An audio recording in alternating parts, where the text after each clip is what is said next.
Məhbub xanım, həm də bilirsiniz, bir də mən bəzi insanlarla danışıram. Məsəl üçün, mən deyəndə ki, mən yoga eləyirəm, belə şey eləyirəm, bunu eləyirəm, bunu eləyirəm.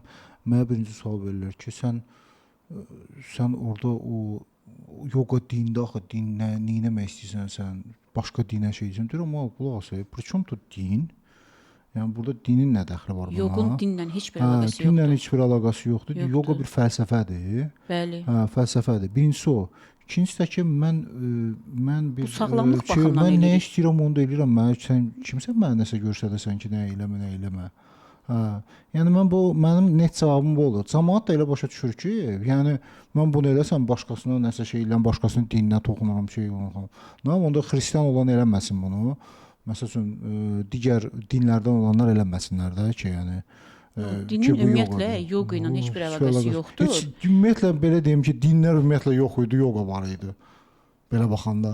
O vaxtdan gəlir, yəni. O vaxtdan gəlir, həm də yoga özü ruhun qidasıdır və mənəviyyatın yüksəlməsidir.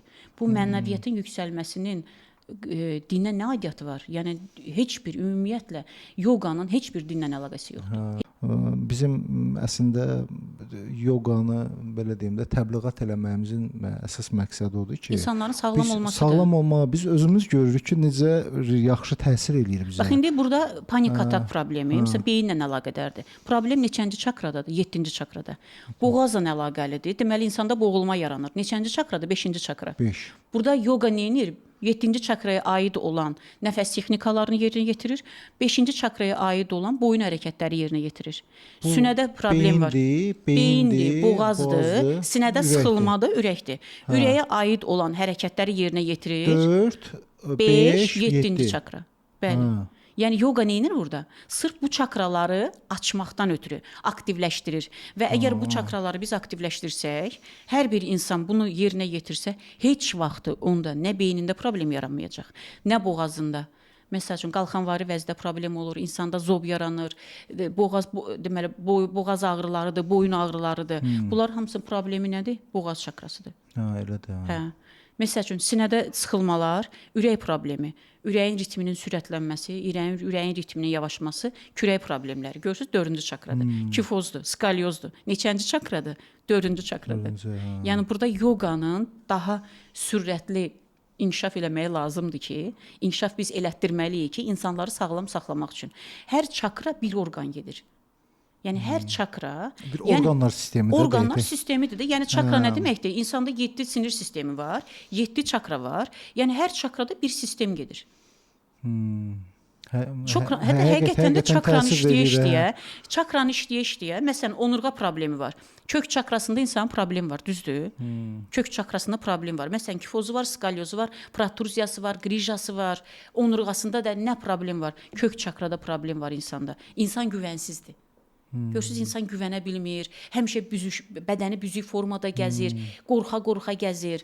Qorxun yaranma səbəbi, burada görürsüz, gəlir, çıxır panik ataka. İnsan qorxa gəzir axı. Bədəni əyir, bu formada, sinəni əyir qabağa. Kök çakrasında problem var. Yoga nə edir? Burada kök çakranı işləyirsən, 1-ci çakranı. Bədənin onurğasında olan problemləri aradan qaldırdıqca insanın nəfəsi açılır. Nə ki nəfəs açılır? İnsan üçün beyni açılır. İnsanın duruşu. Məsələn, görürsünüz, bir var qamət bu formadadır. Bu şəkildə dayanmışam. Nəfəs nə formadadır? Düzgün şəkildə nəfəs ala bilmirəm. Bir var ki, sinə açmışam. Görürsünüz, sinə açıqdır. Ürəyin üstü açıqdır.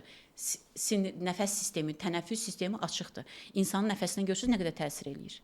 Birbaşa təsir. Birbaşa təsir. Vacibdir onurğa sütununun düz olmağı.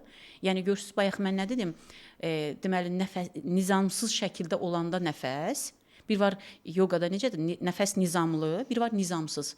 Nizamlı olanda təpədən dırnağa qədər enerji axını düzgün şəkildədir. Bir var nəfəssiz, nəfəs nizamsız şəkildə olanda. Nizamsız olanda burada boğuluram, nəfəs ala bilmirəm, təngi nəfəsəm, ürəyim ritmi sürətli şəkildədir. Məsələn, ürəyin ritmini yavaşlatmaq lazımdır. Sırf onun nəfəsləri var. Məsələn, hər dəfə deyirəm 4, 7, 8, mən onu hər dəfə deyirəm. 4, 7, 8 nəfəsini işləsələr, 4 saniyə nəfəs aldım. İnsanın əgər təzyiqi yüksəkdirsə, burada 7 saniyəni saxlamır. 4 saniyə nəfəsi alır, 7 saniyə nəfəsi verir, 8 saniyə saxlayır. Əgər təzyiqi yüksəkdirsə, əgər insanın təzyiqi normadadırsa, 4 saniyə nəfəsi aldı, 7 saniyə nəfəsi verdi, 8 saniyə nəfəsi saxladı. Başa düşdünüz? Əslində belə deyim ki, bu haqqda bizim ayrıca bir verilişimiz olub, təzyiqlə bağlı da. Bəli, Əslində təzyiqlə orada da bağlı. çoxlu suallar var, o mövzu ilə bağlı çoxlu suallar var. Əslində baxırlar deyirlər. Bizim o videomuza əslində Orada baxsalar, düzgün başa düşənlər də var, düzgün başa düşməyənlər də var. Düşməyənlər var, bəli, əlbəttə ki, indi o aydın məsələdir. Sadəcə olaraq orada bir belə deyim də, Təzyiqin salmağı üçün mən nəfəs yetməz prosta demişdim. onu yoxlamaq lazımdır, amma təbii ki, siz həkim nəzarətində olmalısınız da. Yəni biz birbaşa sizə deyə bilmərik ki, gedin bunu eləyin. Amma müəyyən bir təzyiqiniz elə çox oynamırsa, bunları Bir var ki, yoxlaya hipertonik bilərsiniz. xəstələri. Hipertonik, biraz o Bir də var ki, dərin məsələn, insan müalicə duran keçməlidir. yerdə təzyiqi qalxıb. Düzdür? Məsələn, yoxladı duran yerdə, işdə bir də görürsüz təzyiqi qalxdı. Nə etmək lazımdır? Sağ burun dəliyini tutursunuz. Təzyiq yüksək olduqda sağ burun dəliyini tutur. Sol burun dəliyindən dərindən nəfəsi alır. Dərindən nəfəsi verir. Dərindən nəfəsi alır, dərindən nəfəsi verir. Əgər təzyiq yüksəkdirsə, nəfəs aldıqda qarnı yavaşca önə doğru şişirdir, nəfəsi verdikdə qarnı içəriyə doğru çəkir. Və yenə təkrar deyirəm, təzyiqi yüksəkdirsə, 3 dəqiqə ərzində, 5 dəqiqə ərzində bunu yerinə yetirsə rahat. Uzanıqlı şəkildə də eləyə bilər, oturaq şəkildə də eləyə bilər. Sadəcə onurğa sütununu düz şəkildə tutmaq lazımdır. Yəni əgər tuta bilmirsə, uzanıqlı şəkildə divanda uzansın, əlini qoysun burnuna, sağ burun dəliyini tutsun, soldan dərindən nəfəs al, dərindən nəfəsi ver. 3 dəqiqədən sonra 3-5 dəqiqə ərzində eləyə bilər. Üstündən 1-2 dəqiqə keçsin, təzyiqi yoxlayın. Yəni bu hər gün praktikamızda işlədiyimiz bir şeydir. Yəni ola bilməz ki, kimsə bunu eləsin, burada ya təzyiq düşməsin və yaxud da ki, bir başqa formada alınsın. Ola bilməz. Düzgün şəkildə yerinə yetirirlərsə, mütləq şəkildə təzyiq düşməlidir. Və yaxud da ki, insan təzyiqi aşağıdır. Məsələn, çox pasiyentlər gəlir, təzyiqi aşağıdır. Deməli, təzyiq əgər aşağıdırsa, sol burun dəliyini tutursunuz. Sağ burun dəliyindən dərindən nəfəs alsın, nəfəsi dərindən versin. Yavaş-yavaş, nəfəsi yavaş-yavaş alır dərindən, nəfəsi yavaş-yavaş verir dərindən. Nəfəsi alanda yenə də yavaş-yavaş qarnı önə doğru şişirdirlər, nəfəsi verəndə qarnı tamamilə çəkirlər içəriyə. 3 dəqiqə ərzində yerinə yetirsin, 1-2 dəqiqə keçsin, ondan sonra təzyiqini ölçsün. Təzyiqi qalxır, düşür normaya.